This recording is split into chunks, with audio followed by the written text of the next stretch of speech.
In a world of podcasts, one rises in the night to destroy them all. The elder god in an ocean of noise, the Cthulhu of the airwaves. This is Spoiler Country.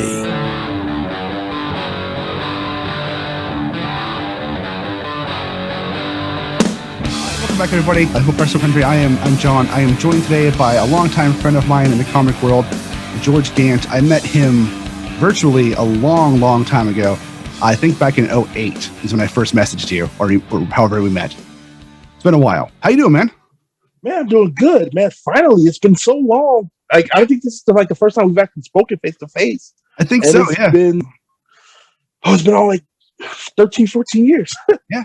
I think it was 2008 because I think when I brought my webcomic back and started doing it again, that was 2008. And you were one of the first ones I found online doing the reset button at the time that you were doing. And I remember messaging you, like, man, it's a cool comic. And we became friends after that. And it's like, you've gone through so many changes since the reset button. Man. Oh, yeah. I still like Reset, though, man. I still love that comic. It's so good. Even though I have a comic about my baby, that one's still like my baby. Yeah.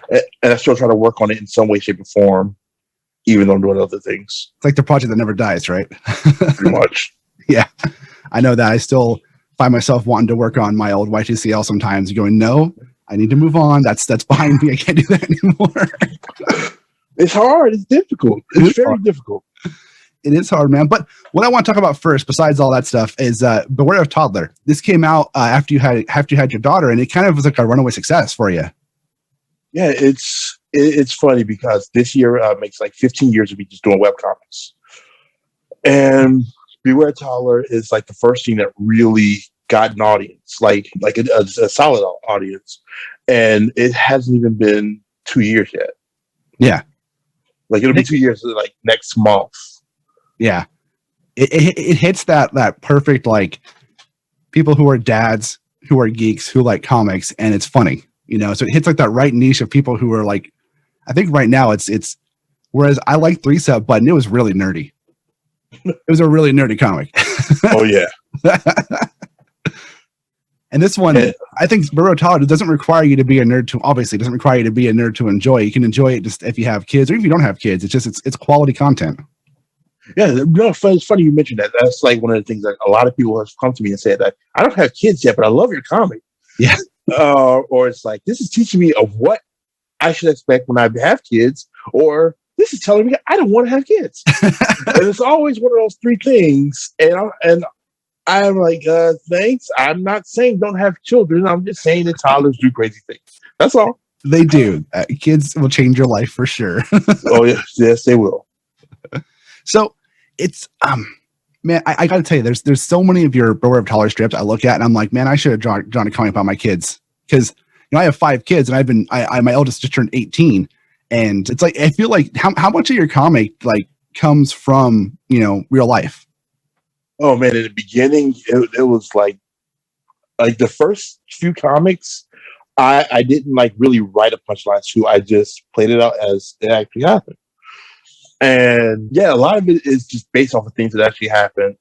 And I'll try to do something to make it funny or like give it pop. But like, and especially during that time, because this was like right when my daughter was about to turn 2 years old. So every day was something new, something weird, something funny that she would do. Yeah. Or something that's like difficult to deal with. And I try to find the funny in it, and it'll become a comic. And there's been like plenty of days where I'd be working on a comic and she would do something funny, like so crazy that I'll stop the comic that I'm doing and just start over with what just happened. I can only imagine how many stories you have if you could do them all.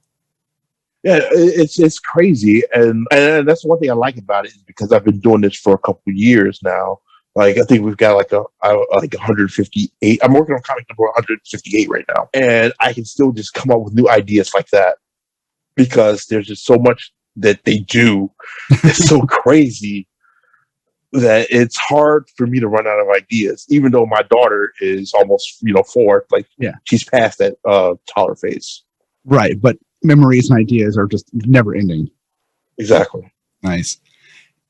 I gotta say, this year, I lose track of time. I forget where we're at in life. But I think it was this year you did a April Fool's joke of "Beware of Grandma" or something like that.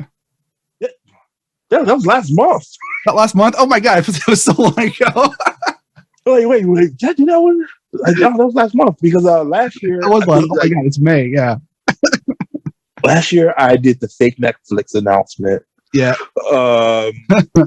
This year was the Beware a Senior. And it was.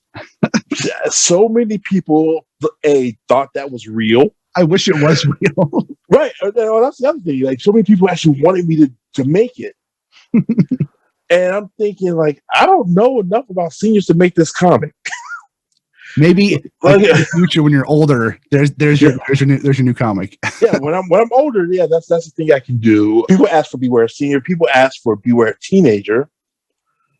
That'd be a good one. and so what I decided to do with that, and I kind of played a bit with it last week, is to like do like little one-off comics at different time periods. Mm-hmm. Like with the last comic, it was all about how rough being 2 is, and for the dad to find out that 3 is way worse. So I might do other things like, hey, this is what it's like as a teenager. This is what it's going to be like as a teenager. Or this is what it's going to be like when she's a senior. Or this is what it's going to be like when the dad's a senior. So that's a little like one-off pieces that I'm going to do at some point. That's cool. That's a good idea because it gives kind of I love when stories take a future jump like that and give you kind of an eye into what could be, and it's cool. Right, The Simpsons does like at least twice a season now, right. And they're always different. And even though they're always different, and there's no continuity between any of them, I still enjoy them. So I wouldn't mind doing that every once in a while. Yeah, and continuity, whatever. Just have fun with it. Exactly. Who cares if it's real? Exactly. I'm not here to connect dots. I'm here to have fun. We're here to tell jokes about toddlers. Come on. Exactly. So you've been doing Beware of Toddler for about 2 years, coming up soon, right? Maybe 2 years now, next month. And if I've already missed this announcement, go ahead and call me an idiot because I know. But have you planned to release it as a book form yet, or is it already a book form? I'm working on it. It's funny. It's like every 6 months I'll announce it, then I'll get caught up in doing something else, and then I'll announce it again. And I am absolutely going to do it. Just finishing up. The one thing that I'm glad, especially with Beware Toddler, is that it's landing me a lot of freelance opportunities. Yeah, that's awesome. So I've been doing a lot of non-Toddler work. I have a weekly comic that I'm drawing for the Beano as well, Beano magazine. Nice. And some other things and some other books. So like that's stuff, and I love doing that stuff. But every time I get caught up in that stuff, I tend to not work on a Toddler book. Yep. But no matter what, the book will happen. It will happen this year. I'll hold you to it. I've got a few titles. That I'm thinking of, and I think that's what I'm going to do. Like with the anniversary, I'll like finally come up with the final title, and if time permits, I'll be able to have like the cover done. And the book is already halfway laid out. That's also the other thing. Like I've already done the work. It's there. I just have to lay the other half out, and I want to do some exclusive stuff that you can't see online. And once that's done, I'll be good to go. Yeah, I'm excited. But it's taking forever. You should be, man, because you're sitting on a gold mine of like, just imagine like this book. If you have this book and it's quality stuff that people could buy, and I mean, I could just see people buying and giving it to like expecting parents or to their friends who have kids, or or whatever, because it's like it's a whole book of these crazy things toddlers do. That people, it's like it can be like that. I don't want to use the word novelty, make it sound like it's a bad thing, but I really mean like this could be a book people buy for people who are having kids or are in the process of it and being like, oh yeah, here's what you're in store for, type of thing. Yeah. One thing a lot of people have told me is that even though it's about kids, it has universal appeal. It does. And that's the thing about the comic, is I never like tried to seek an audience with this one. It's a comic that and this also is the thing that happens that I've noticed that a lot of parents read, a lot of people who aren't parents read. But also I realized that there are a lot of people that read them with their kids. Yeah. Which I think is funny. I mean, there's no bad language or anything like that. So I'm not worried about, there's no content that, kids can't look at it. But the fact that people are reading with their kids, I'm thinking like, there's no messages in this. This isn't wholesome. It's just fun. I'm not going to curse, but I'm not going to give you a message. You're not going to learn anything from it. Well, the beauty of art and stuff like this is whether or not you put a message in it or not, people can still pull one from it. And I'm sure people are. I'm sure people are pulling some kind of a message or a meaning. I put that in air quotes because if you're saying you're not putting one there, I can guarantee you people are getting one out of it. If they're because when you read things like this as a parent, you project yourself onto the story. I can tell you, I've done that to your comic many times because I have kids and I see these. I'm like, oh, my kids have done this crap to me before, pulled this on me, or this has happened. I can relate to the situation. So I can promise you people are pulling things out of it that you don't even realize that they get out of it. Well, with that, and a lot of people tell me that they do relate to the comic, and that's actually why none of the characters have names. That's why I never gave them names, because so many people see themselves in the comic. Well, I never realized there's no names in it. Yeah, like can't give them names now; they're still taking them out of it. But yeah, it's a whole weird thing. Well, a lot of people used to ask me like, "What's their names? What's the girl's name?" I'm like, she doesn't have one. A lot of people see themselves in the comic. Yeah, exactly. The Toddler. The Toddler and Daddy. That's basically what it is. Yeah. And I told myself that as long as the Beware Toddlers in this medium is in comics, I'm not going to give them names. Yeah. Like any other medium, if for whatever reason I get lucky and we start talking TV, I'll happily give them names. And I have some in mind, but not in comics. I could see this being a cartoon. I could see this being a full-fledged cartoon. It would, I think it would translate well over to animation. It is a goal. At one point, I would like to learn how to animate myself. It's tough. I've done it once and I hated every process. And it wasn't me. I wasn't any good at it either. Well, that's what I hear. I hear it's very difficult. I've got books. I don't have time. That's the only thing. But I like to do so, and because that's another thing. Every single time I post a comic, I kid you not, this needs to be a cartoon. You need to pitch this to Netflix. You need to Hulu. You need to pitch this here. You need to animate this. You need to make this into a cartoon. And I'm thinking, I am poor. I don't have time. I got kids. I can afford that. Exactly. Like the kids alone is expensive. And animation is even worse. Yeah. But it's something that I would like to do, and that's one of those things that I consider to be a bucket list item, a life goal. Mm-hmm. So while I haven't done it, I'm interested in it, and I would like to do so in the near future. So if you could do, I'm going to put you on the spot here, okay? If you could do, I can take one of your, double question, right? If you could take one of your strips and animate just that one strip, which one would it be? Oh, man. Like if somebody said, like, here, I'll give you the budget to animate one joke the right way for promotion, which one would you do? Oh, man, let me think. You know what? This is the one, and just because I think this one will run longest, because each one, if you animated each strip, it will literally be like 5 seconds long. Yeah. So if I had to take one, there's one where the toddler made a mess in the living room. Mm-hmm. The dad picked up the toddler, put her in her crib, and cleaned up. He went back to the crib, and the crib was empty. And when he came out of the crib, and he realized that the toddler made the exact same mess he made in the first panel. And I just copied and pasted the entire panel. Oh, yeah. and that one, I would definitely animate. I get more time out of it. It wouldn't necessarily be expensive because you're going to repeat frames. You're definitely going to repeat frames there. Right. And it's the most simplistic one. And I think that would be hilarious. That would be. All right. Follow-up question to that. And maybe, I don't know, does he talk? Does the dad talk on that one at all? Yes. I forget what he says, though. All right. Who would you see doing his voice? Would you do it yourself? Or if you could have some actor come in and do the voiceover, who would it be? Okay, first of all, it would not be me whatsoever. I would never, ever, ever do it. And I have thought about this question quite a bit. Okay, so I have a couple actors in mind. Number one, I think would be perfect for the dad role is Ron Funches. Okay. I think he would be perfect. He's a very funny guy. I'd be curious to see what happens if he plays like the straight man dealing with a crazy kid. He's one of them. The other one, I can't remember his name right now, which makes no sense to me. What's he in? What is his name? Oh, man. You know him. You know his voice. I just looked up Ron Funches. I didn't recognize the name, but I definitely know who that is, and he would do a good job. Yeah. He'd be perfect. And the other guy, I can't think of his name. Ladarius from Blackish. Yeah. Yeah, but Ron be my number one. Nice. Well, I hope someday you get to do that and get it animated. I was like, I think he shared one of my cartoons like some years ago. So hey, maybe I don't know. All right, so here's what we'll do: is I will when this goes live, I will tweet at him from us and say, "Hey, guess what? We got a job for you," and we'll see what he says.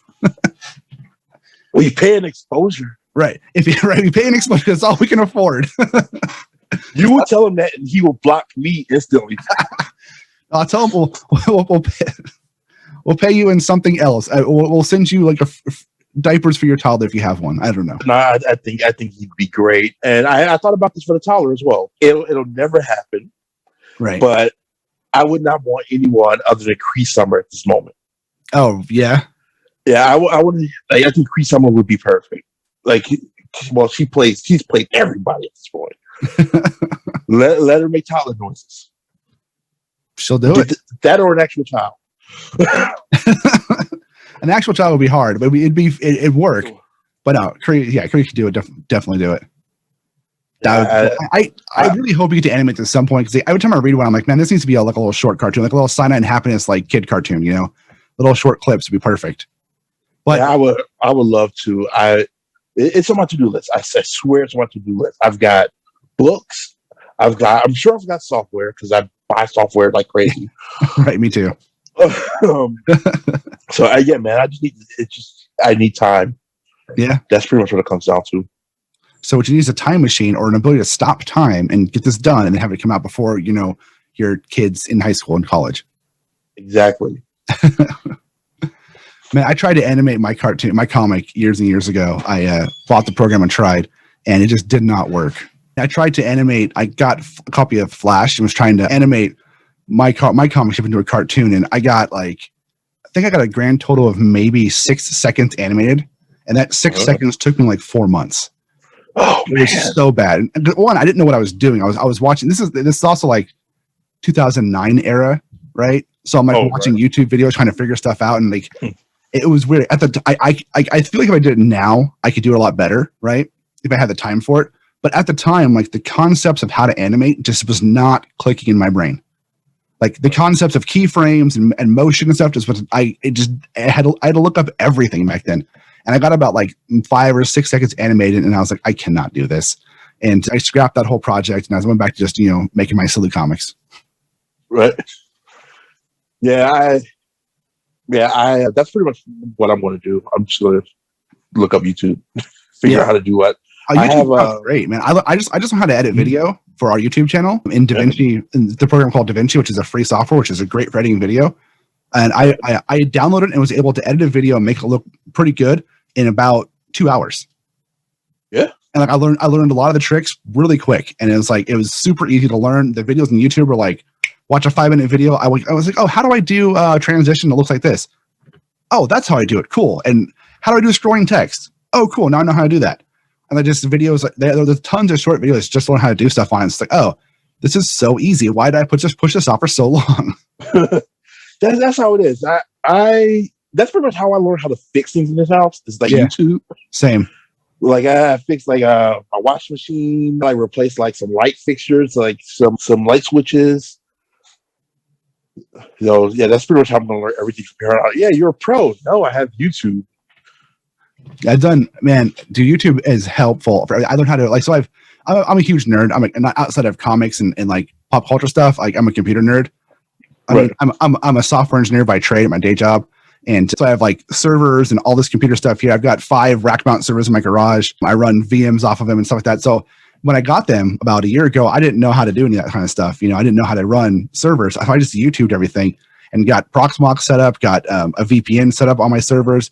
I just set up localized WordPress sites so I can make test sites locally and have fast response times to have local backups of my websites. I got a setup for a bunch of stuff set up for hosting video and hosting audio here. I can technically run a website off of my home server here and have it go out everywhere. And I've acquired I now have a NAS, a network attached storage unit, which has 24 terabytes of space in it. So I can back up all my pictures and stuff and all my podcasts and all my art stuff so I don't lose anything. And so I've become hella nerdy in the computer world. I don't play games very often. I know I've talked to you about video games in the past all over the last few years, but I play Xbox sometimes. I don't play computer games very often. I just don't have time for them. but I've got a nice video editing rig that could definitely play some games on it. But I think I played Gauntlet, that game that came out like 4 years ago, on it like twice so far. Yeah, I have that game. Yeah, I have mine. I built my rig. Yeah, I built my rig as well, and I use it. I try to use it for work, and I have like a million games on it because computer games are cheap. Yeah, but yeah, I play on my Xbox. I play on my PlayStation primarily. I was lucky. I was fortunate enough to be able to get a Series X and a PS5. Oh, I'm so jealous. So not at the same time. Yeah, I actually got it. I got it for myself for Christmas last year. I got it for PS4. Yeah, I was able to find a PS5 about 2 months ago, and then I finished it on there. It's pretty good. Returnal is really good. Yeah, I was actually beat that last night. Nice. I bought a PS4 just to play Spider-Man. Well, that's how I got my first one. Like, I just wanted to play Spider-Man. Yeah. And my wife wanted to play some things, so I got her PlayStation for Christmas. And a couple years later, when Spider-Man actually came out, they came out with like the limited edition Spider-Man PS4 Pro. Yep. And even though I bought my wife that PS4 so I could play Spider-Man, I bought myself the PS4 Pro. I came so close to buying one of those, but I talked myself out of it at the last minute. And now I look back, I wish I would have. I wish I would have bought the limited one. I just didn't do it. That was me just saying, F it. I'm gonna do it. When it's the next time I'm going to have money to get a console. Right, exactly. That was my logic, and so I did it. And yeah. Did you play the Miles Morales Spider-Man game yet? Mm-hmm. Oh yeah, that's what I got for Christmas. Miles Morales. I got the regular like Peter. I got that like day one. Yeah. They're both good. I feel like the Miles one it's good. But it's like the same game. It's like the same stuff for the most part. I do like his power set is really cool. Like the stuff he does is really cool. But I'm not upset about it being just more of the first game because I loved the first game and I was happy to play it. But I was hoping it'd have more different things in it, but it really didn't have a lot of different stuff in it. Yeah, me too. I mean, I understand why they're probably saving the big stuff for the next game, the actual sequel. And and then they have to get this out for the holidays, and in a pandemic year, it was probably difficult just to get that one finished. Yeah. So I get it. I got that one day one. I ordered it and had it at my house day one. I was like, no, I got to play this one, and it's fun. I'm still playing it actually. Not like right this second, but I still play it every couple of days. Yeah, I beat it once, and I'm going through it a second time. Nice, because I have to play with like the difficulty all the way up. I haven't done it in a while, but no, man, I love it. I really like them both. I would say they would be the best superhero games if the Batman games did not exist. The Arkham games. Yeah, those games are so good. My 15-year-old son's playing through all those right now, and he loves them. And son is playing through the first one. My 7-year-old's trying to play through it by himself, the very first one, and it's kind of cool. Well, I know it's not super appropriate for a 7-year-old. He's learning how to read, and so he has the subtitles on. So he's like hearing them, and it's like helping him with the reading and stuff, trying to problem solve stuff. He gets stuck a lot on it, and I have to go help him with it. But he's trying his best to be, because it's his older brother, my 15-year-old, was like, "You can't play this game. You're too young." He's like, "Yes, I am. Yes, I can." And so he's trying his best to go through. He does a pretty good job, but he mostly plays Roblox like all kids do. So. Yeah, my son was big into Roblox at one point. Roblox, Minecraft. Now it's Among Us. Yeah, Among Us, Minecraft, Roblox. That's what I hear all day long. It's insane. Yeah, and I'm cool with it. And yeah. I mean, I played Minecraft. I have played Minecraft, brother. Yeah. Minecraft can still be fun if you want it to be. I still enjoy it when I want to. Right. Yeah, my daughter's starting to play now. And so that's going to be fun. How old's your son now? He is 9. 9, okay. Yeah. So do you get constantly begged to buy him Robux and Minecraft money all the time? Minecraft money more than anything. He doesn't really do Roblox anymore. I wasn't crazy about it, so I told him, "Hey, you got to find something else to play." But that's just me. I don't think I gave it a chance. Yeah. My 7-year-old every day, "How can I earn Robux, Dad? I want Robux. How can I earn Robux?" I'm like, I'm not getting. No, this is bad. No, I'm not going to dump money into a game for you to make your avatar look different. This is stupid. I know, right? Yeah, it's all cosmetic stuff. Like at least like buy a level of something. It's like Fortnite, man. Fortnite's the worst. You spend so much money on V-Bucks, all just to make you're basically playing Barbie dress up in a freaking video game, which is whatever, but it's like so much money. Yeah, man. I hate Fortnite. I have a love-hate relationship with Fortnite. I would love Fortnite if it wasn't for the building. Yeah. If it was, but the fact that the building exists makes me hate it completely. Because I think the idea is good. I love Battle Royale games. And I love the fact that they get all these different franchises together. Yeah. And they just go wild with it. But the building kills it for me every time. See, that's my kid's favorite part. Is the building random stuff. And like, I just don't like. I play with my eldest son who's 18 now. I played with him a couple of times. And like, one, I'm not very good at first person shooters anymore. Like I used to be back on like this is aging myself, but back when Doom 2 was the big thing to play, and then like first Halo game, I was pretty good at them then. But anymore, I play like Call of Duty with him or Fortnite, and it's like I'm just dead instantly. This isn't fun. Like I'm getting dropped pretty much as soon as I spawn, and it's like I don't want it. This is not fun for me. Oh, that's me a Call of Duty. Sometimes I'll do okay, but I can still play Halo. I'll play Halo to the end of the time. But Call of Duty has gotten kind of difficult for me as of late. Yeah. And I still play Doom, actually. Nice. And that's kind of difficult for me now. Getting old, man. We're getting old.